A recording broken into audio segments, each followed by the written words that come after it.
Hi, I'm Jonathan Rodas from Grinding Gate Games.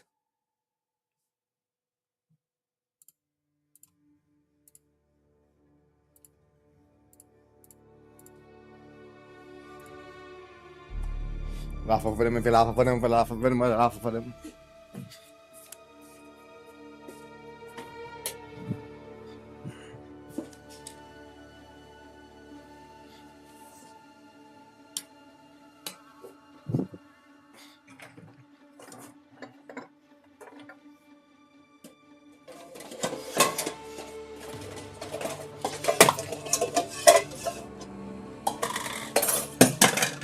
Need to eat our food and drink our juice for this.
Five minutes away, boys.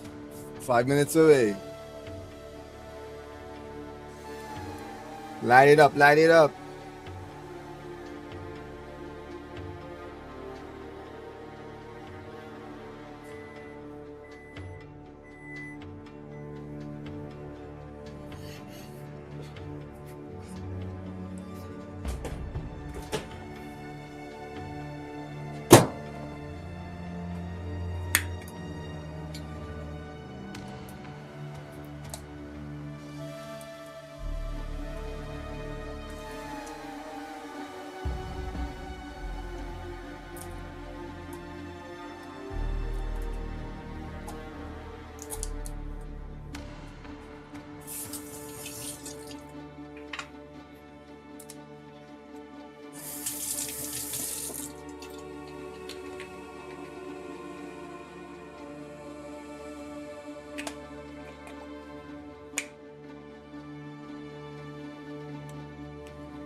Boy, oh boy, oh boy.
10, 9, 8, 7, 6, 5, 4, 3, 2, 1. Hi, I'm Jonathan Rogers from Gun and Gay Jonathan Games. Rogers, game director on Path of Exile 2. Okay, I fucked it up, buddy. buddy. GGG Live. What's up, my Today nigga? we're going to show you an exclusive reveal for what's coming next for Path of Exile 2. Don't fuck this Push up. drops are enabled on today's live stream, so Yeah, you'll be okay. able to claim your Verdant Wilds dodge roll effect by following the instructions below. Now today, it's finally time to show off a new class that we know everyone in the community's been waiting for. Not So fucking let's me. roll the trailer for Path of Exile 2, The Last of the Druids.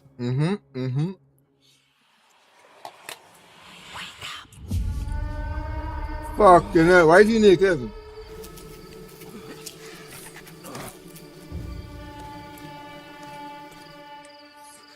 Well, well. What have we got here then? You lost, fella? You lost, fella. We're talking to you. I asked you a question. Right.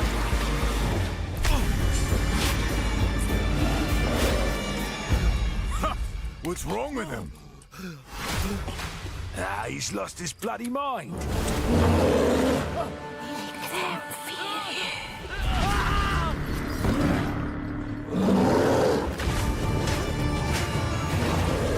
Okay.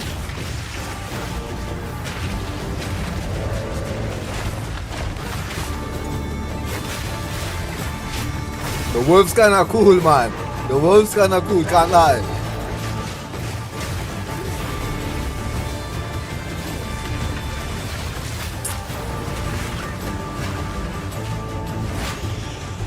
Oh, a fucking dragon!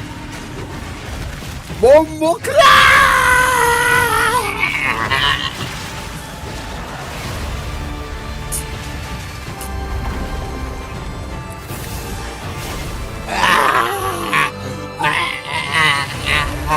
Anyways, I'm not that impressed.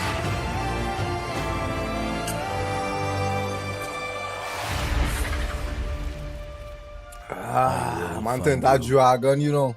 Fucking hell. Now, as you can see, Buzz in. the Druid is a shape-shifting elemental spellcaster.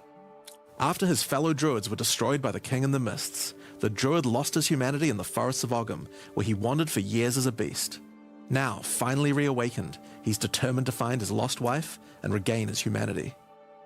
The Druid has been one of the hardest classes for us to design.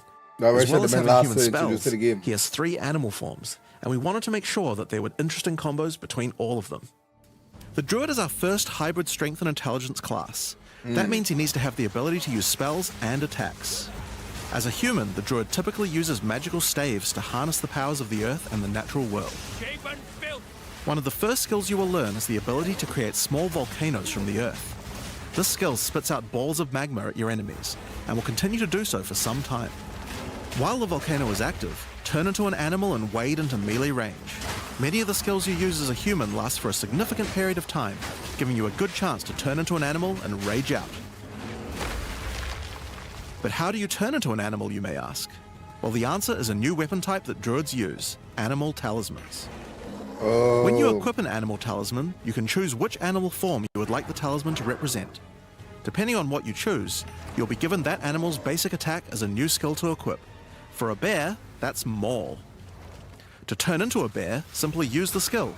Your character will instantly transform into a bear and attack. If you want to change back to a human, just cast a spell. You will instantly swap back and cast it. We wanted to make sure that swapping between forms was seamless and immediate. Changing forms should be something that you do without even thinking about it all the time in battle. Right. In order to allow for hybrid melee and caster gameplay, most of the skills you use in your human form last for some time and aid your animal skills in some way. The volcano we used earlier will emit more molten balls whenever you hit it with a slam, making it perfect for use with your bear form's furious slam. While in bear form, many of your Bear's too abilities slow. use rage. There are a lot of ways to generate rage, but the easiest one is simply smash your enemies with Maul. Once you see the runes on your back glowing, it means you have enough rage to do a much more devastating version of your furious slam. Fuck that bear. Give Your me the bear form wolf. can also go on a The rampage, dragon. stomping the ground as you demolish your foes. The more rage you have, the longer the rampage lasts, and doing it over a volcano makes it even better.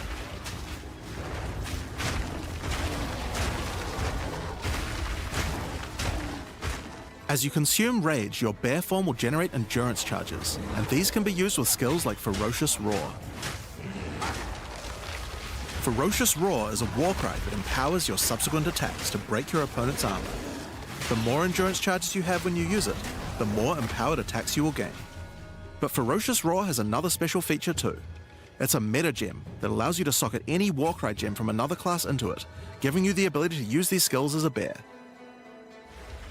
Use the Warrior's Infernal Cry skill to make your enemies explode. Okay.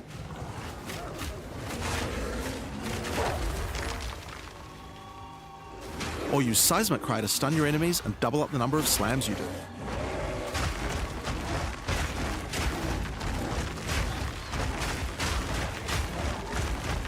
You can even use it with Ancestral Call, a skill that turns you into the fire god Khal. Ever wondered what the Karui god of war would look like if he was a bear? Well, wait no longer. Finally, build up enough rage and you can use one of the bear's ultimate abilities, Walking Calamity. This skill summons a storm of fire around you for some time, while generating even more rage to power your other abilities. A true bear-pocalypse. Now the bear is known for being a slower and more lumbering animal, with slower attacks and heavy slams. But what if you want to turn into something a little more nimble? Well, let's check out the second animal form for the druid, wolf form. Nice. That's what I want to see. That speed For shit. the wolf form, we Fuck want you to that go slow fast shit. and furious. Even just the wolf's basic attack will leap forward and rake his foes. After attacking, the wolf stands up on two legs, but after running for a short time, he goes back on all fours, allowing to move more quickly between packs of enemies. The wolf has a lot of cold attacks based on his association with the moon. I like that. And the first of these is Lunar Assault. It's great for freezing your enemies in place. After they're frozen, use your basic rake attack to knock shards of ice off your enemies, which land on the ground nearby and explode. If you want to get into battle quickly, you can use your pounce attack. This skill leaps at a target and applies a mark to them.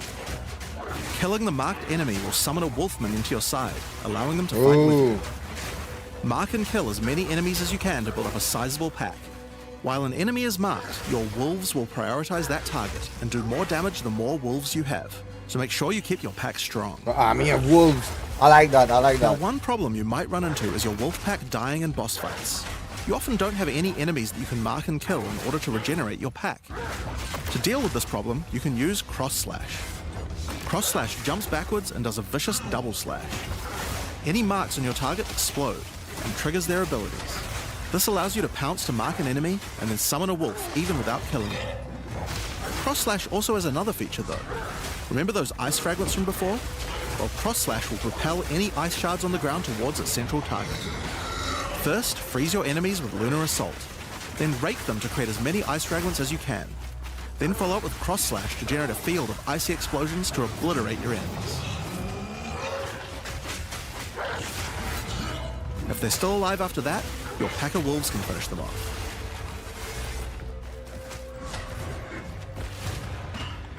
Just like with the bear's raw skill earlier that allows you to use skills from other classes, Pounce is also a meta gem that you can socket mark skills from other classes into.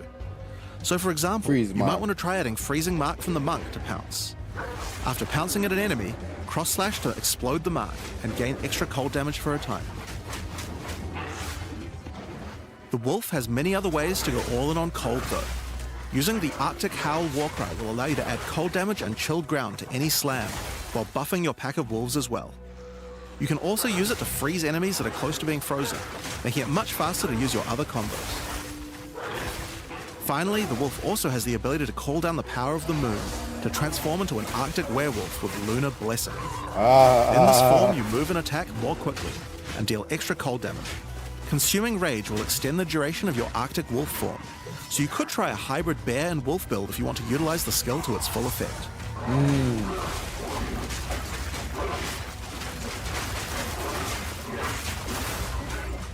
Alright, let's talk about the third form available to the druid, and I think it's a cool one. The Wyvern. It is. The Wyvern has a number of long-range breath abilities. But that doesn't mean you can't get into melee range when you want to.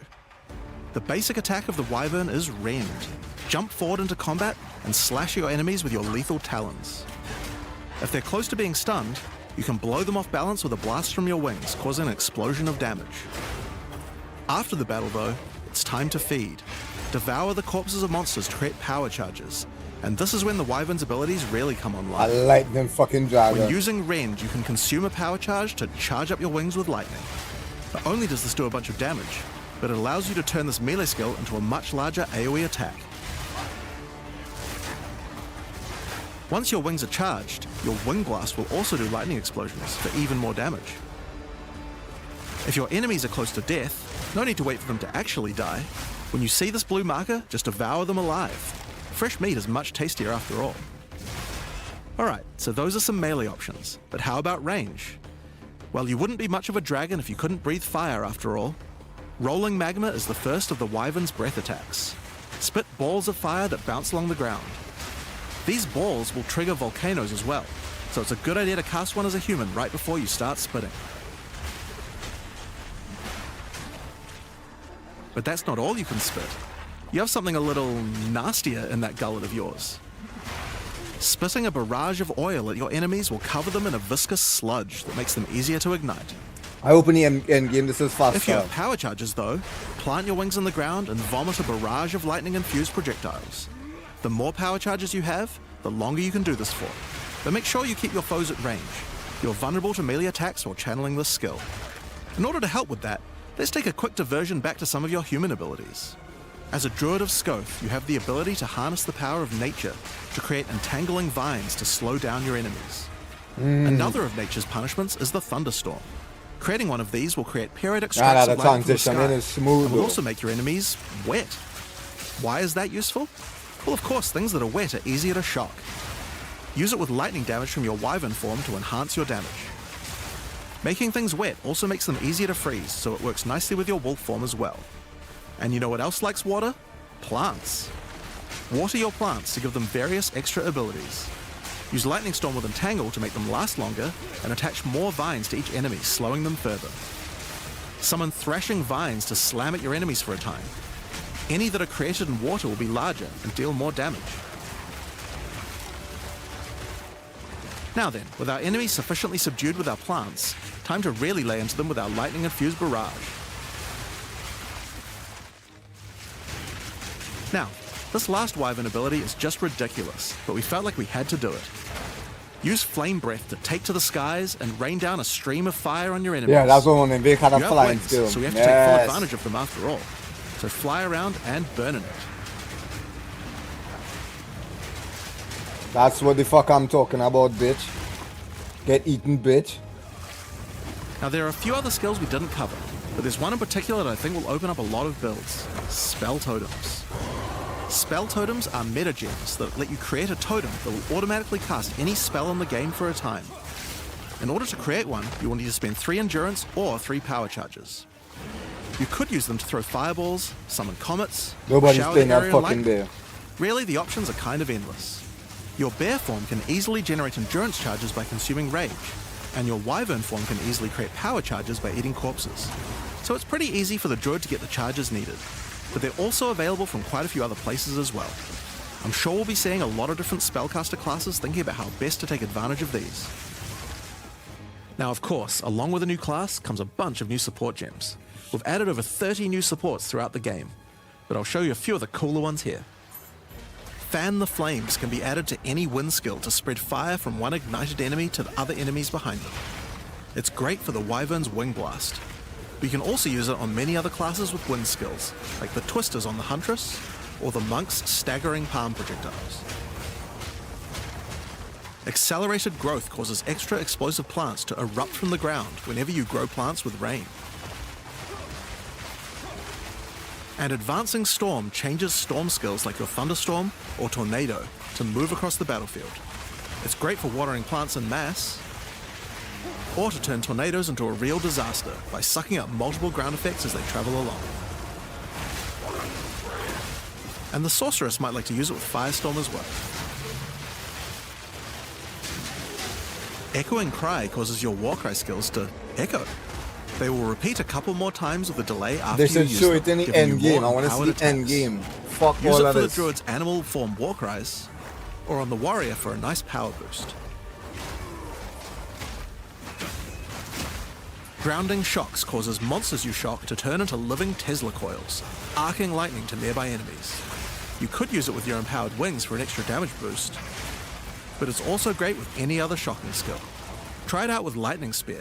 It obviously needed more AoE clear. There's a whole pile more, but we'll leave those for you to discover. Now with a new class comes new Ascendancy classes. The Druid will have 2 options for now, with a third being released later. The first class is the Shaman. The Shaman channels nature's elemental fury and can harness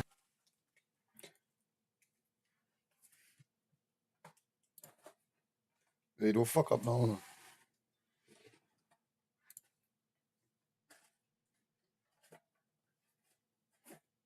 rage as a spellcaster, unifying his animalistic and magical tendencies. By allocating Druidic Champion, you gain spell damage the angrier you are, and with Furious Wellspring, you generate rage continuously and can spend it to empower countless new possibilities for enhancing your build. You can also allocate Bringer of the Apocalypse, allowing you to become a walking natural disaster. After dealing enough elemental damage, storms of all elements rain around you, destroying all who would face nature's Oh, no, fury. that kind of sick, dog. That kind of sick. There are other abilities for the Shaman, Hey, it's sick. but I'll just show a few from each class for now. The other Druid Ascendancy is the Oracle. I might like this The one. Oracle perfected the power of Foresight and utilizes this in combat to gain massive advantage. When taking Fateful Vision, you will see visions of your future self using specific skills. If you decide to follow this path by using the skill yourself, it will do significantly more damage.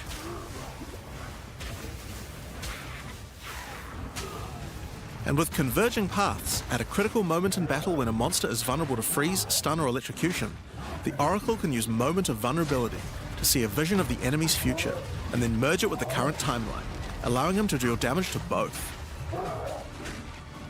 And one of my favorites, when you first become an Oracle, you'll notice over 130 new extra passives appear in the Druid section of the tree. By allocating the Unseen Path, you use your power of Foresight to learn from alternate futures and gain skills that would otherwise be unavailable to you. For example, self-sacrificing allows you to be able to summon more minions by reducing the spirit costs, with the trade-off of making your reservation skills cost more spirit. Or Corruption Endures, which allows oracles to have a small chance to avoid death. Both the Druid Ascendancies offer interesting and unique ways to gain modifiers that no other Nah, the classes first can one's get, better. so we're expecting a huge variety of build possibilities from these. Now there are unique talismans for the Druid to use as well. We won't spoil all of them, but this one was particularly cool. Fury of the King turns your bear form into a fire demon, converting most of your damage to fire. As a demon, you can also use Molten Crash, a jumping slam attack that leaves fissures around you. Unique talisman. This Okay, unique okay. also continuously grants glory, allowing you to use your ultimate abilities more easily. Now, of course, the Druid isn't the only thing we're adding to Zero That's Foro. fucking cool, We still have though. a bunch more to show. With every new release, we create a new league with new mechanics, new pinnacle bosses, and with a new story to tell. And this time is no exception. So let's roll the trailer for the Fate of the Vaal. Fucking hell, The my god, let's palace watch this of shit. Queen Atziri. It is a ruin, but in the dark, machines still churn.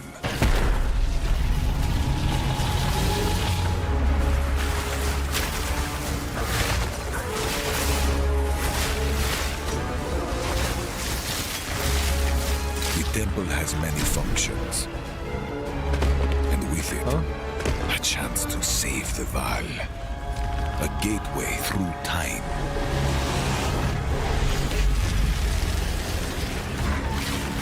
Travel into the past again and again. Hey. Alter the temple. Uncover its secrets. Bring a board game. You will be rewarded for your sacrifice. And somewhere in the deepest chamber, my queen awaits. I beg of you, hear me. The beast cannot give you what you desire. You may have studied it, Doriani, but you do not know it like I do. It adores me. Come now, give unto me your desire. At last, fulfill my soul.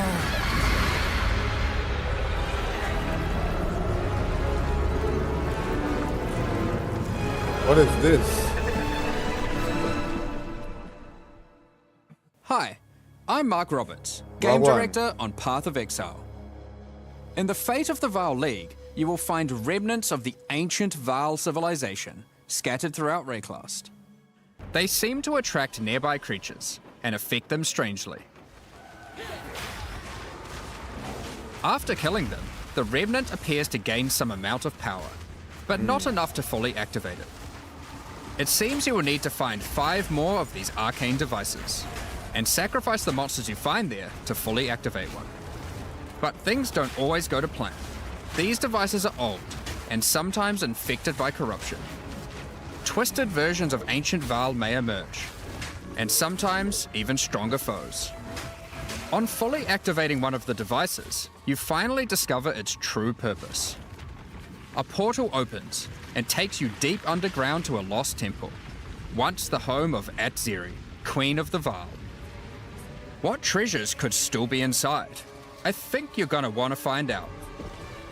In front of the entrance is a console of some kind, and on activating it, you can see a map of the temple. Atziri's personal chambers are on the far side, but how could anyone get there? There are disconnected rooms, and the layout doesn't seem to make sense. And that's when you realize the purpose of the ancient devices scattered through Rayclast. The temple is powered by sacrifice, and this energy can be used to modify the very structure of the temple itself. Each time you run the temple, you will be given 6 rooms that you can place, allowing you to craft your own dungeon to explore. Place paths to link up the dungeon, and place rooms beside them full of precious loot. Ooh. After you are happy with your choices, open the temple and discover the results of your efforts. Each room contains different So you create challenges an mini along with its dungeon. rewards. On entering a room, the doors will slam shut behind you and you will need to face the encounter within. But choose wisely. It's important where you place the rooms to get maximum returns. For example, when placing a commander, you could just place it anywhere along an existing path, but a much better strategy is to place it next to a garrison of troops for him to command. With better leadership, the garrison will level up, making the monsters harder, but also more rewarding. Different rooms have different requirements for leveling up. For example, if you want to fully level up a smithy, you will need to supply it with golems from an adjacent golem works, and hook up a generator to the power network to supply it with power. After doing so, the golems will be powered up, making them much more dangerous. You don't need to memorize what interacts with what. When selecting a room, you will be shown the locations that will make other rooms level up, and exactly what effect it will have on the temple. Oh.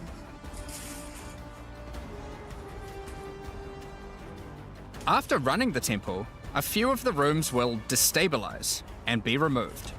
It will be up to you to rebuild the temple, adding 6 more rooms each time you come back, making the temple larger and larger and larger. So, that's the basic functionality of the temple, but there is a lot more. Once Doriani finds out about your travels to Leraval, he will attempt to persuade you to take on a new mission. The temple entrance contains a prototype of the time portal device. It will be able to take you back in time, but only to one specific point, right before Atziri triggered the cataclysm that destroyed the Vaal. He requests that you go back and attempt to stop Atziri to prevent the Vaal from ever being destroyed.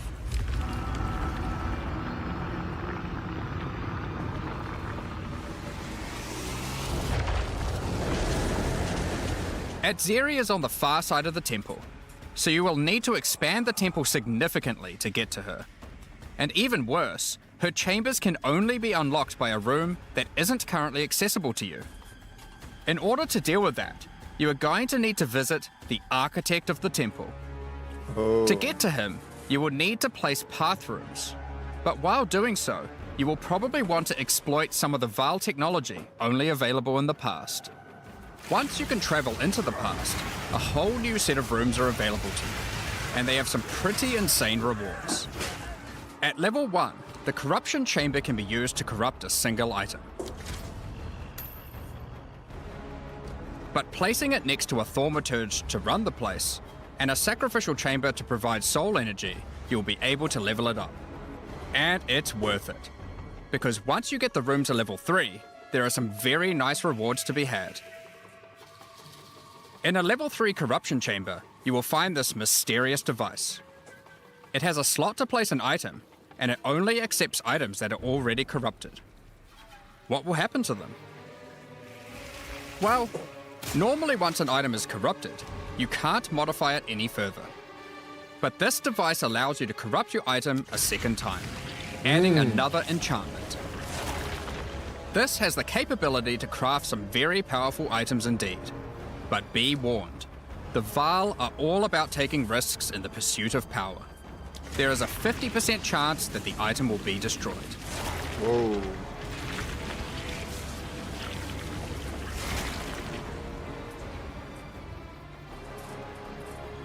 Each room has its own interesting mechanics and rewards when it levels up. Many of them contain bosses to fight, special drops, and in many cases, new crafting opportunities. For example, a level 3 alchemy lab has a nasty Vaal construct to fight, but if you can defeat it, you can find new corrupted soul cores. Like Guatalitzi's Thesis, which on boots allows you to sacrifice your life to run faster. Or Sitaqualotl's Thesis, which on gloves will revive one of your minions whenever an offering expires. Get a sacrificial chamber to level 3, and you will need to face a highborn priest of sacrifice. Defeat him to be able to further corrupt a Vaal unique, modifying it in unpredictable ways. One of the mods of this unique will be removed and replaced with another random mod.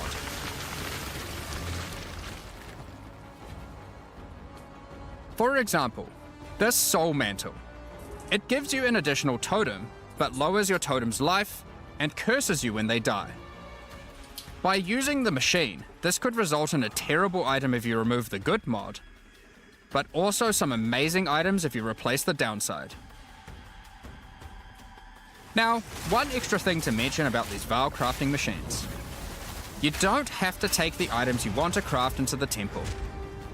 If you don't have the item you want to craft with you at the time, then clicking this button will allow you to create a currency item instead, allowing you to do the craft later or trade it if you want. Now, there are all sorts of interesting rooms you can find in the temple, but the last one I want to show you today is the Flesh Surgeon. A Vaal Flesh Surgeon can be leveled up by placing him next to a high-level synth flesh lab.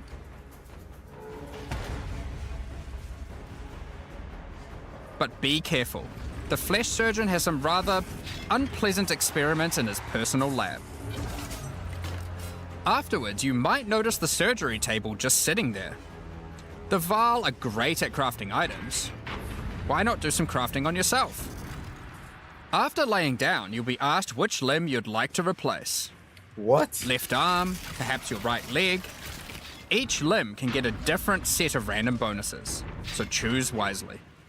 After getting up from the table, try out your new limb. It seems to work fine, and even perform better than your normal one. Now, there is just one thing with replacing body parts. If you die and are resurrected, your body will return to its natural state. You might need to return to the Vaal Surgeons if you want another robot arm, and maybe get a better one next time.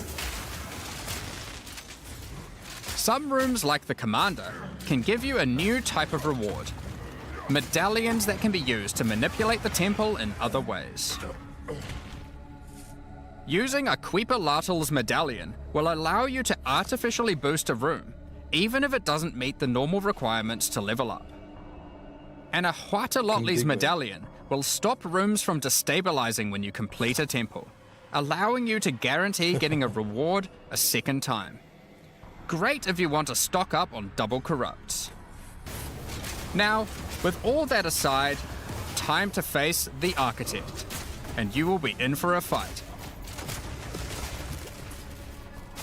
Once defeated, you will find another console that can be used to modify the temple. But this one is special. It allows you to place new types of rooms with specific rewards. There are rooms with specific uniques, special runes, and currency. But also a few other, more niche crafting experiments. Like this one, that can extract the soccer balls back out of an item, at the cost of destroying it. Now, something really important is every league we release a significant amount of content for the endgame. In order to make sure that the Fate of the Val works well for late game players, we've added many mechanics to make sure that you can scale the difficulty and rewards to match. Please. Getting this some doesn't make rooms to sense. level 3 adds extra mods to the entire dungeon, and these stack with each other. So in endgame, when you can get some really big temples, you can generate a challenge that can even match the strongest of characters. We also start to introduce ways to store up energy for the temple, allowing you to save up many runs so you can do them later at your leisure, and not interrupt your mapping too often. Now in each league, it's important that we have a new pinnacle boss to test your character's might. In the Fate of the Val, you will get to face Exile while she was at the peak of her power. One of the rewards you will gain by defeating the Architect is the ability to place the Royal Access Chamber. Once connected to your temple, you can visit it to finally reach the Queen of the Val herself. This fight takes place at a critical moment in history, right as Exile communes with the beast's power and takes her true corrupted form. Now, we are not going to show you the whole fight, but we will tempt you with one of the rewards. This is Exile's rule. This staff gives additional levels to all of your corrupted gems and lets you trade life for extra damage. They obsessed But with in all addition that to that, plus while still using the level. staff, mirrors of refraction will constantly appear on the battlefield. Any projectile you fire at these will split into a nova, and they can chain from one to the other. So, that's the Fate of the Val League. But we are also bringing the previous league, Rise of the Abyssal, into the core game, along with a few changes. Now, for those of you who haven't seen what happens when a league is over, it's important to understand that you will not be seeing abysses in every area anymore. Rise of the Abyssal is now one of the league mechanics that can show up randomly in endgame. If you want to specialize in running abysses, there is now a tablet that will allow you to add them to any map you run. You can also craft the tablet to add abyss-specific mods to enhance how they function. Now that Abyss is core, it also needs its own Atlas tree. You can gain your first points by completing an Abyss. But there are more available for doing depths and killing certain bosses. And there are a bunch of different options. You might just want more monsters and bosses. But you can also make finishing an Abyss have a chance to overrun a nearby map with the Abyssal. Or make your Waystone modifiers also apply to Abyssal depths. You could specialize in the interaction with other leagues, or specialize in a specific Abyssal faction. One of the important elements that we have heard loud and clear is that needing to do Abyss crafting on Waystones is quite annoying. So, we have removed that. In fact, we have removed instilling from Waystones as well. This mechanic felt mandatory on maps because it boosted the value of all other content, but it was both annoying to do and resulted in a lot of visual clutter. Instead, we are bringing back some of that power on tablets, which you don't need to craft nearly as often, since they last for 10 maps each. Once you defeat the Arbiter of Ash, you will be able to upgrade tablets to a rare with 4 mods using regular currency. Even this isn't enough to fully bring back the power you could have gotten from instilling, so we have also buffed the bonuses that tablets give. Going forward, we're not going to be adding any more crafting directly to Waystones outside of the basic currency, because it adds too much micromanagement. But on that note, Fate of the Vial does bring the ability to corrupt your tablets, hoping to get one of many different random outcomes. Now, with regard to Delirium Fog, even though you shouldn't have to have it on every map anymore, we still did want to make it less visually annoying. Delirium Fog has been toned down significantly, so you won't feel like you're just playing in a sea of grey. Another big source of problems in the endgame is the feeling of getting overwhelmed